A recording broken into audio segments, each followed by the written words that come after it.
मेरे को ये जेल में 101% डालेगी। ज्यादा से ज्यादा मेरे को जेल में डाल दोगे, फिर कोई और बलविंदर सिंह जैसा क्रांतिकारी पैदा होगा उसको जेल में डाल दोगे, एक दिन सारे शहर को जेल में डाल दोगे। और ये भी भ्रष्टाचार का अड्डा बना हुआ है। मौका आने पे जितने भी अधिकारी है इनको भी मैं पर्दाफाश करूंगा जैसे मौका मिलेगा, और इनको भी जो भ्रष्टाचार है या तो बंद करना पड़ेगा और या जेल की तैयारी रखनी। अत्याचार करना तो पाप है, अत्याचार सहना उससे भी बड़ा पाप है। हम PIL इनके अगेंस्ट हाई कोर्ट फाइल करेंगे और उसमें इनके ऊपर एक भारी जुर्माने का भी प्रावधान लेके जाएंगे कि इनके ऊपर भारी जुर्माना होना चाहिए। ये हम शाम को खाना भी नहीं बना सकते जी, इतनी बदबू आती है, इतने परेशान है कि बहुत ज़्यादा परेशान है। नमस्कार, ITV 24 देख रहे हैं आप। इस समय हम तस्वीरें दिखा रहे हैं सीएम सिटी करनाल की तस्वीरें आपको दिखा रहे हैं, जहां पर एक नगर निगम द्वारा गार्बेज का एक पॉइंट बनाया गया है जहां से कूड़ा पूरा शहर का इकट्ठा होकर यहां पर पहुंचता है। इसको लेके बलविंदर MC जो पार्षद है वो यहां पर पहुंचे हैं और किस तरह से उनके ऊपर कल इल्जाम भी लगाया गया था कि किस तरह से उन्होंने सफाई कर्मचारियों को बंदी बनाया हुआ है। तो मेरी सभी से अपील, वीडियो को ज़्यादा से ज़्यादा शेयर करें। आइए हम जानते हैं कि क्या मामला है, जिसको लेके आप देख सकते हैं कि आज जो जितने भी सफाई कर्मचारी है बलविंदर MC के वार्ड के, वो सारे किस तरह से यहाँ पर काम छोड़कर बैठे हुए हैं। जी हाँ, ये सफाई कर्मचारी आप तस्वीरों में देख रहे होंगे, काम छोड़कर यहाँ पर बैठे हुए हैं और काम करने के लिए वार्ड में नहीं गए हैं। कैसे है ये सरकार और अधिकारी की तानाशाही है। शुरू में 6 महीने पहले यहाँ पे कवरेज करी थी, आप देख सकते हैं कि बड़े कूड़े के ड्रेन अवैध तरीके से उन्होंने लगा दिए हैं। कल हमने यहाँ पे आके बोला था कि यहाँ से शेखपुरा सोहाना मात्र 5 किलोमीटर दूर है और डबल 4 लाइन हाईवे बना हुआ है। यहाँ से यहाँ आप दोबारा ट्रॉली में शिफ्ट करने में अगर आपका आधा घंटा लगता है तो यहाँ से सीधे डायरेक्ट जाएंगे मात्र 5 दिन लगते हैं। तो जो शहर से कूड़ा कचरा उठा रही है उसको सीधा जो प्रोसेसिंग प्लांट हमारा एकेडमी में लगाया हुआ है वो आके सीधा जाना चाहिए। लेकिन ये कंपनियां ऊपर से आई हैं, ये तानाशाही कर रही है। और मैं BJP से पार्षद रही हूँ, मैं आजाद पार्षद होना था, बाद में पार्टी में आ गया था, तो मुझे टॉर्चर करने का पूरा प्रयास किया जा रहा है। मुझे ये क्या कहते हैं, मैंने ID फैमिली ID और प्रॉपर्टी ID के जो चुनाव है आवाज और पसंद किया था। कल भी इन्होंने मन बनाया था मेरे पे मुकदमा दर्ज कराने का, तो पता लग ही जाता है। सारे गांव वाले भी आप बहुत परेशान थे। इन्होंने क्या करा, कल मेरे तो बोल दिया था कि ये जो पीछे सारा ढेर लगा है मैं साफ करवा देंगे। इनके पास इसका कोई लाइसेंस नहीं है, कोई इनकी परमिशन नहीं है। लोग देखो सामने आप अगर कैमरा करेंगे तो रेडियो के भर के लाते हैं तीनबा शहर से। रेडियो से तब भरने की नौबत आती है पर जो कंपनी है इसकी सर्विस सही नहीं है, तभी तो रेडियो में वकील आते हैं। तो जो रेडियो में इनकी टांगी में आके डालते किस तरीके से फूट रहा है, किस तरीके से वो काम है, इन्होंने मुझे बहुत परेशान किया है। कंपनियों की मनमानी है, तभी ये लाइटों का प्रोजेक्ट लेके आती है। 13,000 भी हमें ठोक रही हैं और कोई बोलने वाला नहीं। 8 साल में सवाए बलविंदर सिंह के अलावा कोई नेता बोला है तो मुझे बताया जाए, उसी चीज का ये फायदा उठा रहे हैं। जो पुलिस के इंस्पेक्टर थे उन्होंने भी हमारे साथ बदतमीजी करी। उसके बाद जो हमारे आया।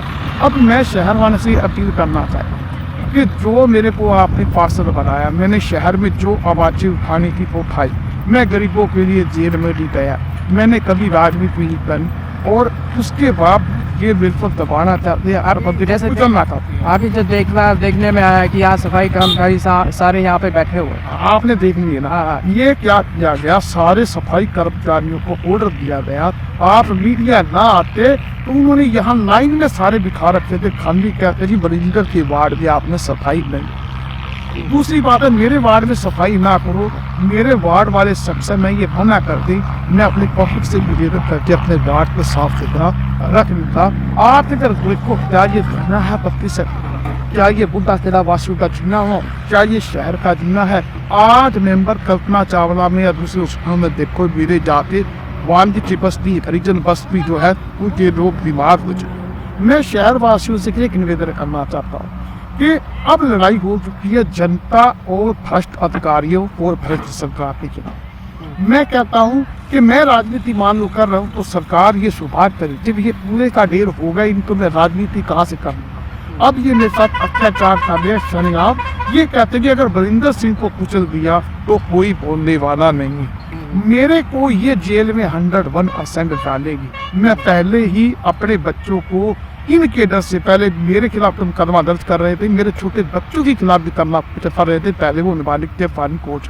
जो बार एसोसिएशन है उसके पास ये बात लेके जाने वाला हूँ कि बार एसोसिएशन के 50 वकील यहाँ आके देखे कि यहाँ हो क्या रहा है, ताकि शहर को पता न लगे ये बलविंदर के साथ ये अत्याचार हो रहे हैं, शहर वासियों के साथ अत्याचार हो रहे हैं। और अगर शहरवासियों, अगर बलविंदर भी बोलना बंद कर देगा तो आपका कौन आवाज उठाएगा। आज इसका आपको साथ देना चाहिए, गलत को गलत कहना चाहिए। जिसको लगता है कि बलविंदर गलत कर रहा है वो मेरा साथ ना दे, जिनको लगता है कि बलविंदर सिंह सही कर रहा है यहाँ आके देखे, मौके पे समझे। मेरी किसी बात में कोई भी फर्क, इससे ज्यादा लाइव तो मैं दिखा नहीं सकता। और मेरी शहरवासियों से निवेदन है कि अब जागने का समय आ गया है।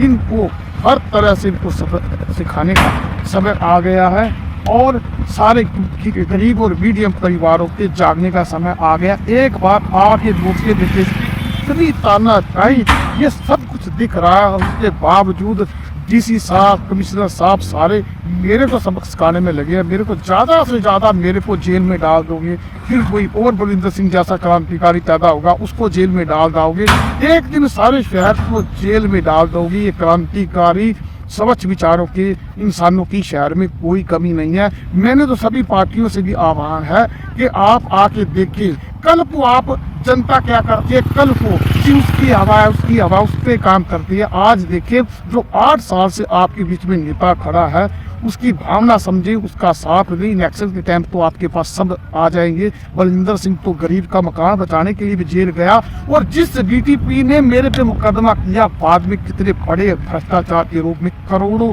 रुपए का उन्होंने भ्रष्टाचार करा, जो जेल में है उनके मुकदमे चल रहे हैं। और ये भी भ्रष्टाचार का अड्डा बना हुआ है। मौका आने पे जितने भी अधिकारी है इनको भी मैं पर्दाफाश करूंगा जैसे मौका मिलेगा, और इनको भी जो भ्रष्टाचार है या तो बंद करना पड़ेगा और या जेल की वो तैयारी रखनी। इन्होंने क्या करा कि यहाँ पे गरीब लोग रहते हैं वो बेचारे बोल नहीं पाते, और चाहे वो झुग्गी बचा के बैठे।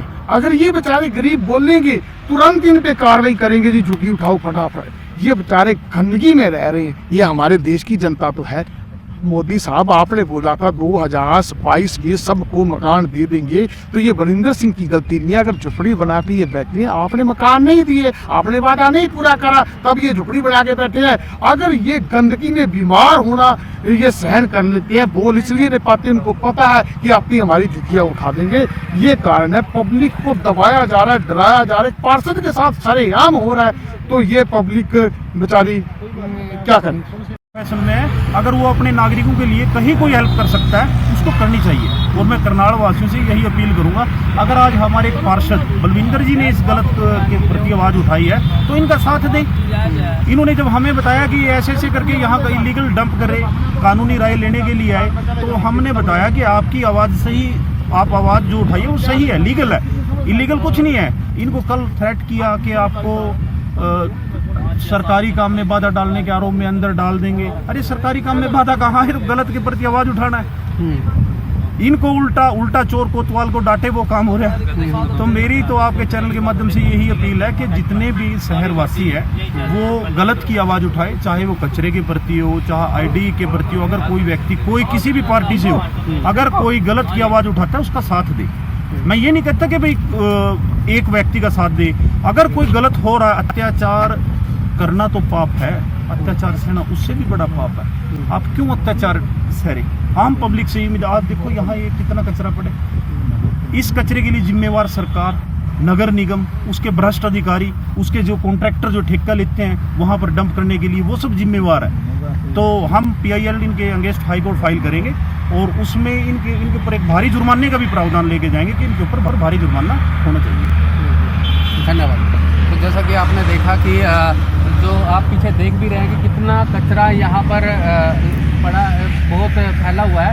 और दो कंपनियां इस कचरे को उठाने के लिए पहले लगाई हुई थी, अब एक ही कंपनी के पास कहा जा रहा है कि टेंडर है। तो यहाँ झुग्गी झोपड़ी में रहने वाले कुछ लोग हमारे साथ, हम इनसे भी जानना चाहेंगे कि इनको यहाँ क्या परेशानी इस कूड़े से हो रही है, क्या कहना चाहेंगे। हमारे को यहाँ में 10-12 साल हो चुके जी। ये हम शाम को खाना भी नहीं बना सकते जी, इतनी बदबू आती है, इतने परेशान है कि बहुत ज़्यादा परेशान है जी। कम से कम से यहाँ से पे 40 घर हैं जी, 40 घर परेशान है कहते जी। इतनी परेशानी है जी, खाना भी नहीं बना सकते हम।